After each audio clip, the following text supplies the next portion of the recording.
Music and Talk with Mike Live. That's that brand new Logic right there. Dash Hip Hop X, Mike Live, and Khrissy B's live in the building. You should DJ. I'm trying to.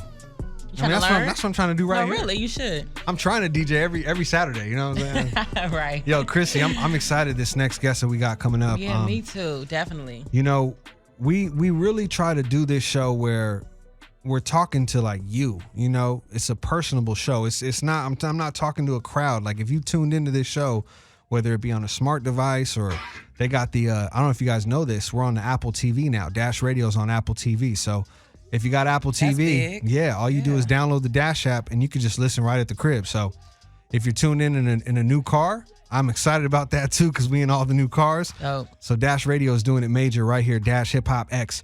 All right, so Jamal Ross is sitting across from me right now. He's a good friend of mine. And me and Jamal, we go back. And, you know, recently, Jamal, a situation happened with you and your pops. You are the son of Freeway Ricky Ross, and we're not talking the rapper. No. And so recently, what happened? And because I saw the story online, but I wanted to bring you in because I know this racial profiling is really heavy nowadays. But let's talk about it, man. Yeah, man, it was a crazy little thing. But, you know, I realized that it's not always about race. My boy told me, you know, we and him was talking about it, and it's discrimination.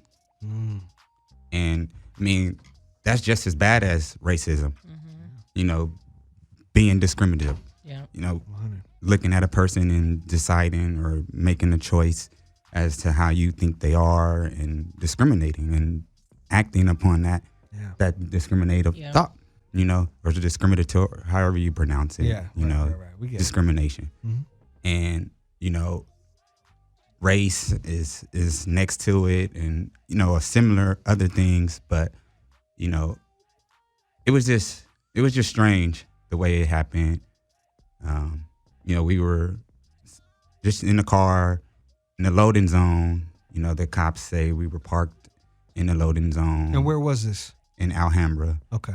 You know, and it was just strange because the cops, they kind of pulled into the parking lot, you know, knowing that this area supposedly is a bad area. But we're from LA, from South Central. And you from that area? Yeah. We're not from Alhambra Right. and all that stuff. So you from you know, LA? Yeah. We from the south part of it. That's like eastwards, and you know, it's not really where we be.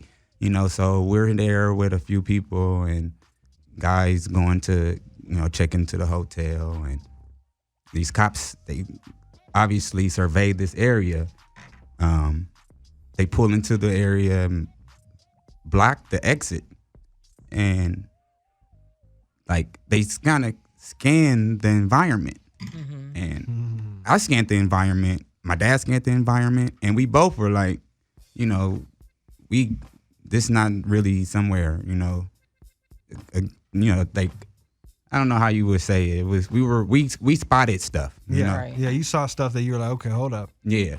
So, you know, similar stuff that the cops spotted. Yeah. But they came to us and questioned us, and you know,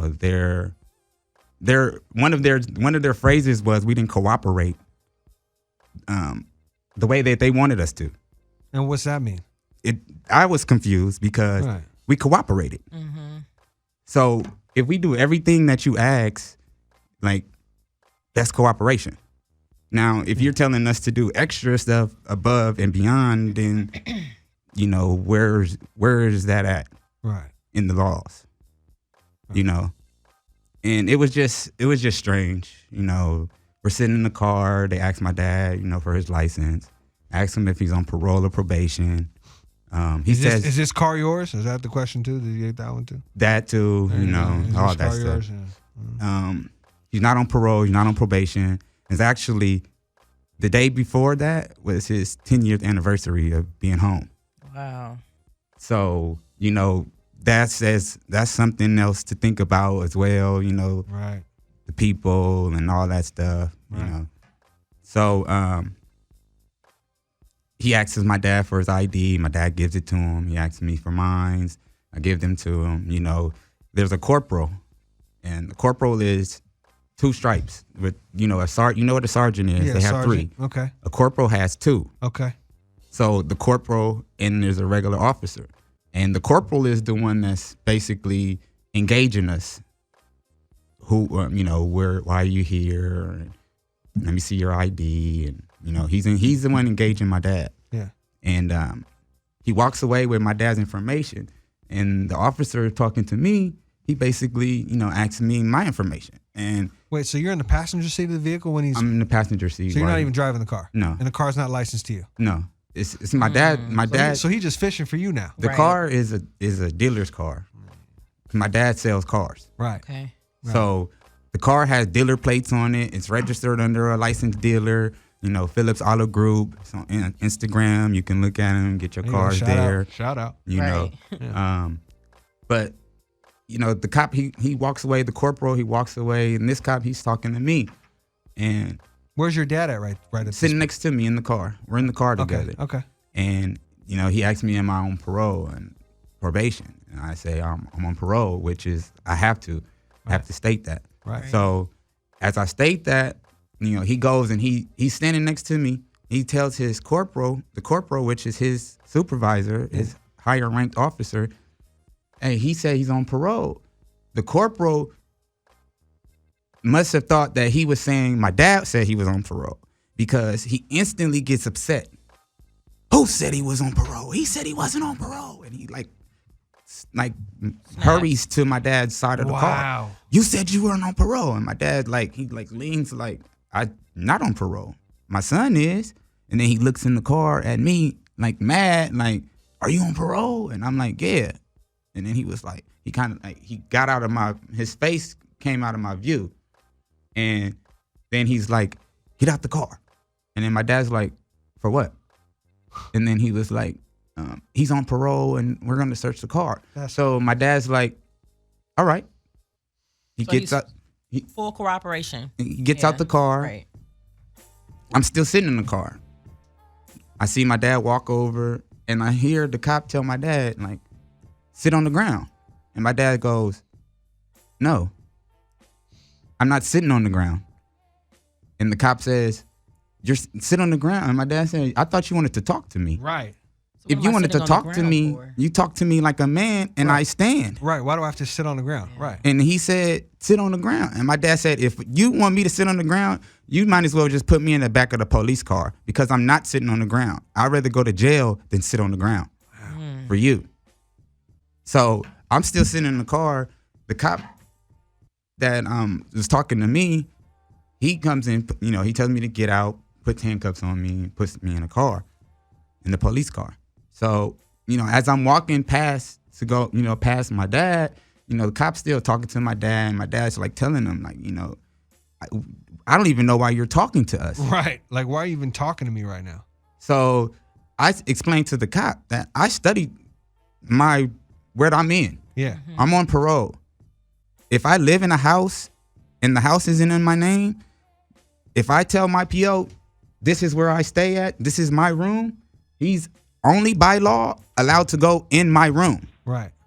He can't search the house. Right. He can't see anything else and be like, oh, that's his. Right. Only in your room. Only in my room. Right.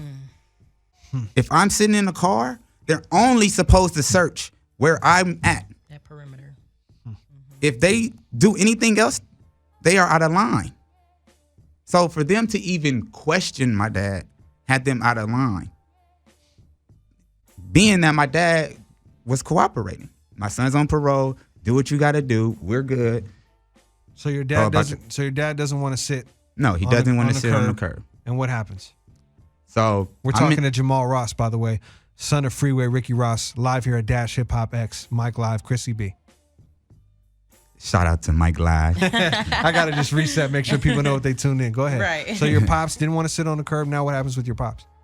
I'm in the back. I'm in the car, and I see them. I actually have a video. We haven't put it out, but we recorded it, the whole thing. That's good.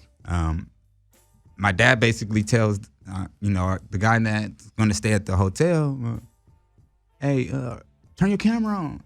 So he turns it on. So you were there visiting a friend at the hotel in Alhambra. Got it. That's why you were there. Okay, got it. So we go. I'm in the back of the car. My dad's standing on the curb, and this is all the video. And the cop, they both walk up to him, like one in the back, one in the front, and then they grab him, and like, just like they just like kind of like, you just see him, they just rush him, and he's like, "What y'all doing? Like, what's up?" Like, they put handcuffs on him too. They slammed him on the ground. Oh, wow. Slammed your pops on the ground. Slammed my dad on the ground. Wow. You see in the video, like my dad literally, you see one of his shoulders like down and kind of his legs up. Like he's like literally off the ground. And one of the cops, he was a little dude. He fell on my dad. They were trying to rough my dad up so bad that he dude fell. tripped and fell on top of your That's pops. ridiculous. Now You see you know this? when you was Yeah. little and you Yeah. know you didn't know your own strength, Yep. you didn't know Yep. weight and stuff, and you Yeah. and you could tell like he was trying to, and he fell with him. And then my dad said his back hurt. They put the handcuffs on him real tight, and then you just see him manhandling my dad in the video. My dad's neck is jerking. So and, then they put him in the back of a cop car too. and then my dad leaves in the ambulance Oh, wow. because he said his back was hurting Wow. Wow. because they slammed him on his back. That's crazy, man. And I'm in the back of the car. The ambulance come up, and I just hear them. Like I just hear my dad. Like I don't see none. I don't see them. I just see. I'm looking in the back of the police car, and I just see, like, I see them both go down. All of them go down, and then I don't see nothing. Like I just see them like disappear, and I'm like, "What's going on? Like, what y'all doing to my dad?" What are y'all doing? Because I hear my dad like, my Right. back, He's in his pain. handcuffs. I'm like, what are y'all doing down there? That's Like, crazy. and then the ambulance come, and they take my dad to the hospital. They take me to Alhambra police station. They say that I had a warrant from 2012, which was the year that I went to jail. And they said that it was for $500 for getting on the Metrolink without having a ticket. And did you even know about this ticket? No. Of course not. But gosh. the thing And that's what was, they're gonna get him for. Yeah. the You see thing what I'm saying? Petty. The thing they was, digging, man. This is The sick. thing Yeah. that tripped me out was, like I said, I did that time I went to jail in 2012 in May. I went to fire camp for 3 years, where I left the prison to fight fires for the state of California, wildland fires, where I felt my life was in danger at least 9 or 10 times, because I went to that many fires and it was that bad. And This is how they this ran is- yeah, and they this is where ran it's me at. for warrants. Wow. But for some reason, it was okay to bypass my warrants to make me go fight fires for the state of California. Right. Right. Right. That part. Yeah. That motherfucking part. Right. Dash Hip Hop X, Mike Live, Music and Talk Show, Jamal Ross, Khrissy B. Music and Talk with Mike Live. Before we get into what's next for your situation and what you got to do to fight this, I was looking online. I was just trying to do like prison, just anything that comes up with prison. Is there something that's passed recently? What's going on? And I ran across. I want to shout out Vice News. Okay. I ran across a story that I thought was really interesting. Yeah, Vice is good. Yeah, Vice is real good. It's about a guy named Richard Phillips, okay? And this man served 47 years in jail for a crime that he did not commit, okay? We have a lot of those stories, though. But this is bad. I mean, I Yeah. got to tell you this. 47 years? This is rough, okay? So in 1972, he was working at a Chrysler dealership in Michigan. And supposedly, someone framed him for a murder within that company. Framed him, right? He goes to jail. He starts painting in jail. And he makes a bunch of paintings, and he's hiding them everywhere in his jail cell so that, no one would see him. And then he's sending them out. They He's be mailing taking them that out. stuff. Right. So he's doing his thing. And he just fell in love. He said without paint and painting, and he does like watercolor painting, he was like, I don't know where I would be. Because, Right. and then he was released. And he actually got a chance to fight the case and clear his name from it, which After was 47 years. After 47 years, right? And you can't even pay him back for that. There's nothing. You know how many next you days can he do. spent in jail? 19,700 days. Oh, you did the math. I know it's Oh, it's all right part here. of the Okay. article. Shout out to Vice News for doing it. I'm just reading it. But no, it said that 94 people have been exonerated in the Michigan state courts since 1989. Only 94. Okay, that's a real low number, right? Very low. And then his quote, and this is Richard Phillips' quote. I want to quote him on it. He said, "There is no price to put on freedom. It's not. No price to put on freedom." You know, and I wanted to read that because, I mean, I felt like that right there, that story. So in 2016, Michigan passed the Wrongful Imprisonment Compensation Act, and it grants those who are wrongly accused of a crime $50,000 a year for every year Wow. that they served. I mean, that's cool, but You still don't that get your doesn't- time back. and not just the time. That's why I said the but quote, because it was, anything over 5 years in there, like I don't care what's, unless you like went to some secret prison that they just feed you all the, treat you like some kind of king. and Like, which that ain't happening. 5 years in there is just gonna change you mentally and spiritually. And Wow. if you do it's like 5 years is like people in there, they tell you everybody under 4, 3s and 2, like that don't do nothing to you. Like 5, 10s, 20s, like that shit breaks or makes or like it does things, you know? Right. So like you can get like $50,000 a year for that shit, and you did 47 years, like, it's still like I can't speak for him, right? It ain't a, but it ain't a price. no matter how much money, even though I did what I did, and I was guilty or whatnot, but if I was wrongfully accused, that shit wouldn't equal up to what I went through. Right. Right. You know what I mean? Right. And the next step for you, Jamal Ross, by the way, this is Jamal Ross. He is son of Freeway Ricky Ross, the real Rick Ross. Young Freeway J. Ross. I did read up on your pops too, and I know Khrissy read up, but I do want to say that in 2015, because your pops was released in 2009. Right. Yeah. In 2015, he was arrested in Sonoma County, and he had I think a little over $100,000 on him, Yeah. right? And that was a big deal because supposedly in that area, that's where a lot of marijuana is distributed from, Los Angeles all the way out to the Bay Area, right? So I do want to I want to ask, about that. I mean, I'm sure you're his son. I mean, what was that situation about? Because, I'm thinking about your situation. I'm thinking about your pops too, and looking at the record of it. And he was arrested for carrying over $100,000. What was that about, Jamal Ross? Well, it wasn't $100,000. It was like 80. But my dad always has money. He's not so much as his, but he's always been around it, and he's always been able to do things. We all have deals. We all working on things.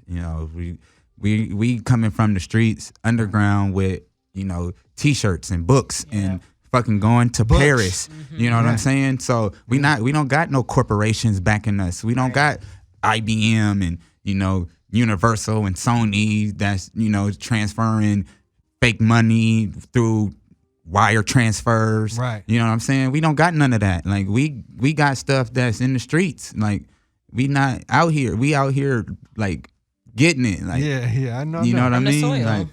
Like we got shirts. You know what I mean? Speaking of, you got boxes the book. of them. Your pops got 2 books, man. Freeway Rick Ross, The Untold Autobiography, and he also has the new one that just came out, which is Cracking the System, right? No, it's called the 21 Keys to Success. Oh, the 21 Keys to Success. Which one did I see for Cracking the System? Cracking is that the video? System is the documentary. Documentary. Yeah. That's it. Yeah. Because I think Khrissy was talking about a little something that she I watched it. Yeah. What'd you think of that, Khrissy? It was interesting. It was. I mean, you hear a lot of stories kind of based about the drug epidemic, but in LA, you know what I mean? Like you don't really hear about how big it was. You hear about all that in like on the East Coast in New York and the South, but how big it was in LA. You know what I mean? So because they don't want to talk about it how they did no, LA. it was deep. It was deep. So it kind of gave me a lot of background on your father and how he started and how he kind of, but and another guy that was in the documentary, I forgot the guy's name, or how he was basically saying, but his bottom line was that he kind of felt guilty for doing it because it wound up being a 10-year-old boy that got a hold of crack. Oh yeah, Coach Ward. A 10-year-old boy that was doing crack. Wow. He had 10 and 11-year-olds working for him. You know what I mean? And a 10-year-old boy was knocking on his door asking him for some drugs. And he said he made a vow to himself to never do it again. That's deep. 10. Yeah, shout out to Coach Ward. 10 years old. He's with Unity One. He worked with Pete Carroll, Unity One. You know, doing the anti-gang stuff in the LA right now. He's really, you know, he actually, like he said in that movie, you know, in the documentary, it's real stuff. Like, you know, he actually changed everything. That he went completely the opposite way from like one of the big ones to, you know, like actually an activist and doing his thing. Right. Understanding what he did, what kind of impact he had on the community, but really looking back after they flooded the city, you know, for decades, and really like, sat down like, you know what, I'm not doing this anymore. Yeah. Really like self-evaluation. You know what I mean? So it was really, really insightful. It was. For somebody that's not even, you know, like I'm not into the drugs and, you know, but it really allowed me to get a full story about the epidemic and who was affected by it and who was running it. Right, because it goes bloodlines down now, because it affects all families for a long time. You know, speaking of your pops, man, the one thing I was able to do was interview your dad when the first couple weeks when he got out of jail. And I want to shout out Glace Conway, because that's the homie right there who set this up. So shout out to Glace Conway. But you know, your pops is a very smart individual. He went into jail not knowing how to read and write. He learned how to read and write. Then he fought his own case. He became a lawyer and he fought his own case, and he had a life sentence in jail. He practically funded one of the wars for the United States, right? It was the Contras, right? So, I mean, looking at that situation, now just this recent thing that just happened, did you talk to your dad and ask your dad like how he felt after this whole situation? What are you two going to do next? So what happened was, you know, they took me to the station.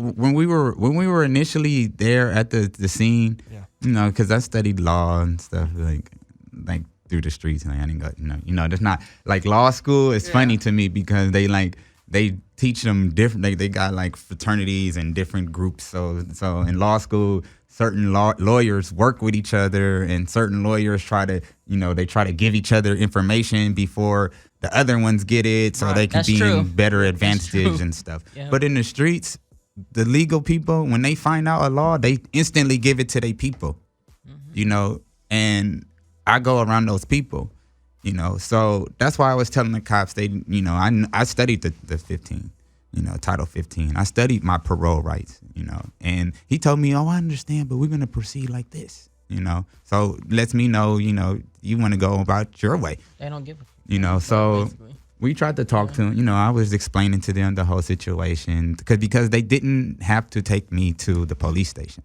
and hold me for 5 hours. So they took me to the police station. On the way there, that's when I started to act the ass, you know, and I would be too, shit. And not so much as ass, you know. I just asked them, you know about jurisdiction, you know about maritime laws, the commercial laws that the United States works under with everything that they do, that they try to put over common law, which is thou shalt not steal, kill, or infringe on somebody's liberties. And they were like acting like they didn't understand me, and you know they were weren't hearing me. you. Yeah, and I'm like, "Where's the police station at?" And they were like, "Oh, it's around the corner." And I was like, "Can you drive faster?" And they were like, "What?" And I was like, "Drive faster! I'm trying to get to the police station." And they're like, "What?" And they get to the red light, and I say, "Turn your sirens on and run it." And they're like, "What?" And they be like, "We don't do that." I said, "You guys do it all the time. Maybe not you two, but I see y'all do it all the time, and I know you two do it." And they were just like, they tried to like, you know, like not talk to me. And then once we got to the station, you know, they had put me out the car. Hey, so they searched me. If you have anything on you, it's a misdemeanor right now. But if you get it in the police station, it's a felony. Yeah, whatever. I don't want to talk to you. Stop talking to me. I want to talk to your lieutenant or your watch commander. Let me get in here.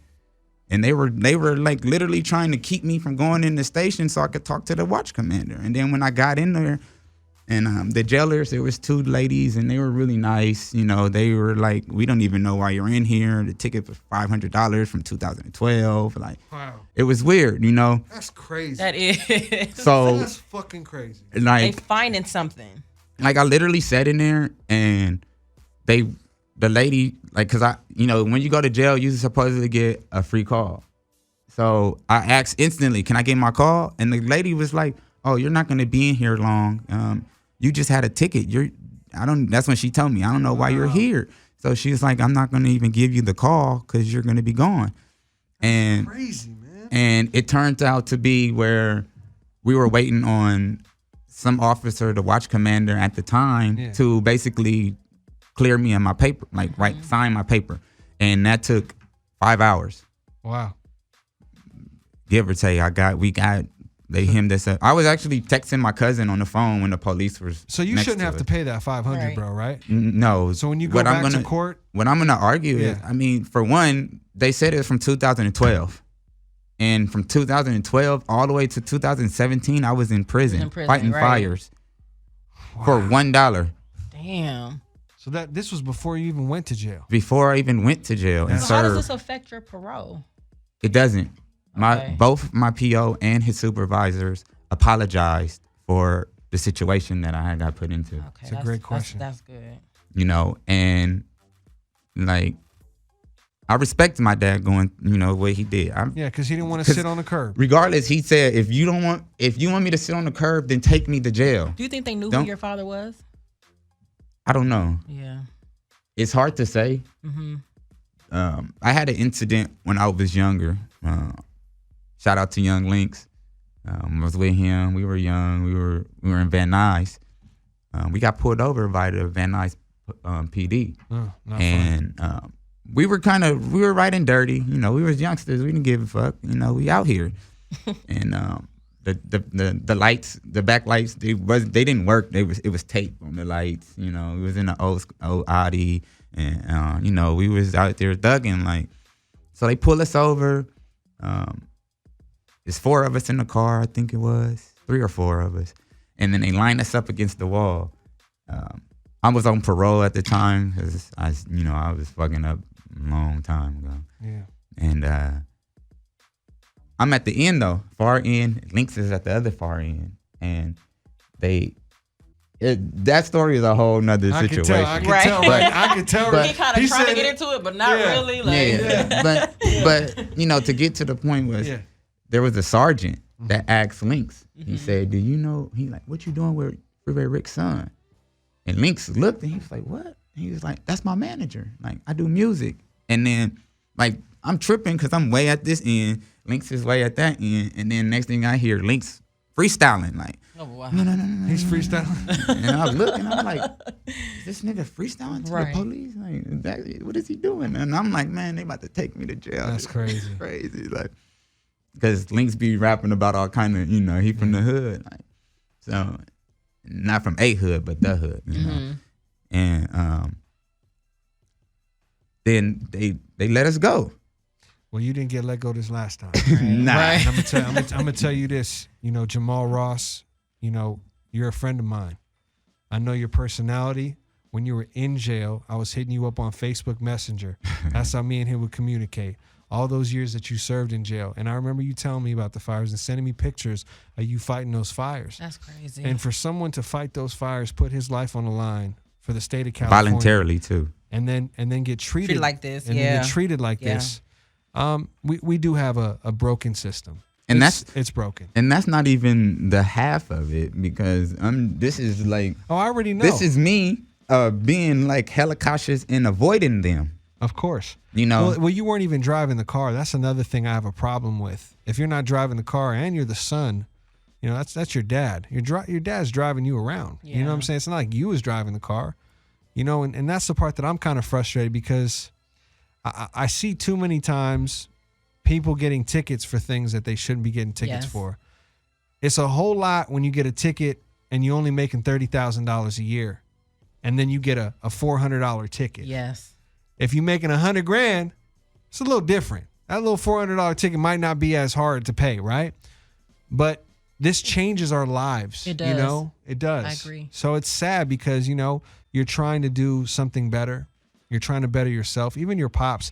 I commend Freeway Ricky Ross for going around to schools and talking to kids about this. Yes. And talking to kids about his personal experiences. And being very open and vulnerable about it. You know what I mean? Yeah. Like the Being thing honest is, about it. like our book, his book, both books, they sell so fast, they move so quick. Oh yeah. You know, like I don't even get to sell the books to people like that much because it's like I gotta tell somebody like you trying to get the book, and then I call my dad like, Dad, where the Ain't books? no more at? books. You know, they gone. I'm They like, all what? sold. I'm like, damn. And like, the shirts too. I see shirts, the whole gear. Yeah. You know, we changed the shirts. You know, Nice. we got different designs. I like it. I I'm like actually working on some stuff with a few underground designers that been doing their thing for 15 plus years. Nice. And they've been shitting on everybody in the background just wearing their clothes. They ain't Nice. even been given they.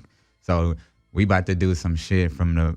So you're running all of your dad's stuff. I mean, on the website, a lot of his stuff too. Yeah, like that's awesome. Like the way it is, you know, like I can go to like I got access to the warehouse. So That's if awesome. somebody contact me and say, hey man, I need 20 shirts, and I can say, okay, well let me go to the warehouse and You know- Get you something. get you. You know, stuff you know, together. Khrissy has an event coming up. I do. Yeah, and I'd like to, have her kind of tell you about that right now. Can you tell them about that event, Khrissy? Yeah, so on July 21st, I do annual events, Women in Music and Men in Music. Yep.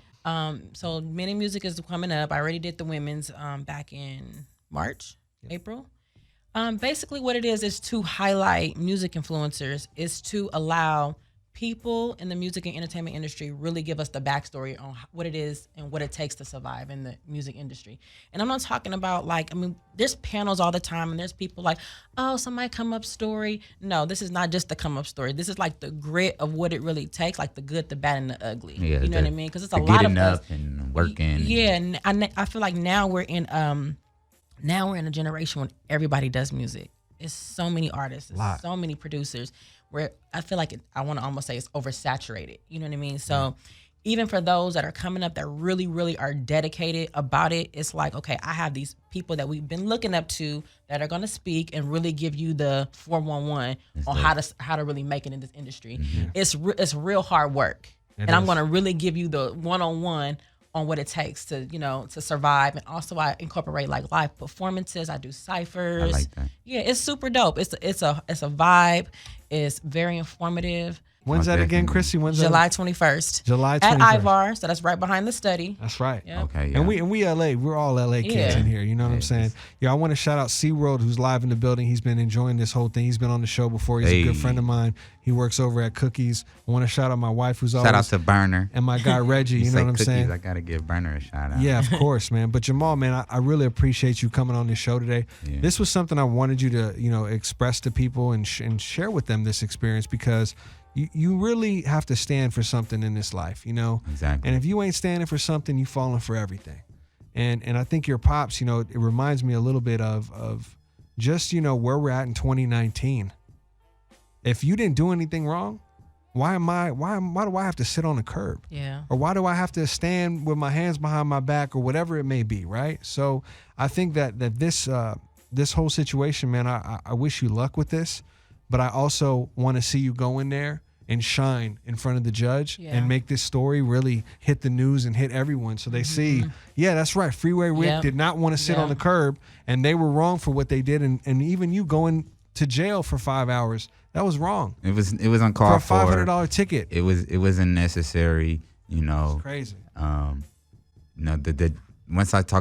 the judge sees it, the judge is, he's gonna be like, wow, or she, because there's nothing more that's what I'm at. Yeah. What more do you want? That's it. Can I ask you this before we let you go? Yeah. What do you think, or do you think that anything could have been done differently, like on your part or your dad's part, to have changed the outcome, or you think it is what it is? Well, to be honest, that cop, the corporal, he was out to get us. From maybe not, premeditated, but as he entered that, once he got on that scene and he noticed us, he was out to get us. And the fact that he got mad, that he thought my dad was lying, you know, there's two people in the car. So why would you assume that one's lying? And because, you know, I don't ever try to put anything on anybody, racism or anything, you know, you're not supposed to be judging anyways. You're a peace officer. You're supposed to see something that's going wrong, that's not peaceful, and take care of the situation. Not something peaceful and then try to pick something out of it, you know. So, you know, we're just gonna push it the way it is, you know, the truth. You know, we had nothing on us. We were just there, you know. And it doesn't matter why we were there, to be honest, you know. Yeah, for sure. If we don't have nothing on us, we're not doing. Then why are you messing with us? You know, you searched us, you didn't find anything. Yeah. Now you're mad because, you know, we ate Cheerios instead of Fruit Loops. Is that what that's what the law enforcement is going to start doing? It's a joke, man. Yeah. It's a joke, just like the Lakers parade what was it? The Lakers strike the other day. It's a joke. It's a joke, man. Come on. Oh Lord. These people from Arizona coming to LA. What y'all doing? Look, man. Go back to Arizona. The cannabis business is booming. Hell yeah. Donald Trump is not trying to leave office. Right. Get y'all shit together. No, we getting him out of office. You We know getting what I'm Trump Khrissy B out. going up. She Listen, going up. that's a whole nother conversation. Look, this is what the United States does. Yep. They try to do shit on the in front of you, so they can hide that shit that they've been doing behind you, and they can't tell me no because that's my life. Yeah. Yeah. You know, Pac used to say it all the time, and you got to stay ahead of the game. You got to find ways to get around it all. And educate yourself. Period on everything. You know we live in a fucked up system. Educate yourself. Know the rules. Yep. No, you have to. No, the traffic tickets and The all do's that and the stuff. don'ts. Right. Those are, you need a verified complaint, and the court needs verified complaints. Who did I hurt? Who did I harm? Yep. Because it's not a game. You know, this people's lives. I know somebody that when I met him, he was finishing 17 years to start 25. Oh wow. And that doesn't even make sense. That's his whole life. 61 years old when he gets out. 61. And he has the possibility because he's doing good. Yeah. But like I said, 5 years changes you in there. So you got to educate. he's got 5 times of change. Right. Before he has the opportunity to go out. And then there, the change it's not vast. Yeah. It's limited change. Jamal Ross, son of Freeway Ricky Ross, Mike Live, music and talk show, Khrissy B, co-hosting today. You know, this is what this show is about. Music and talk with Mike Live.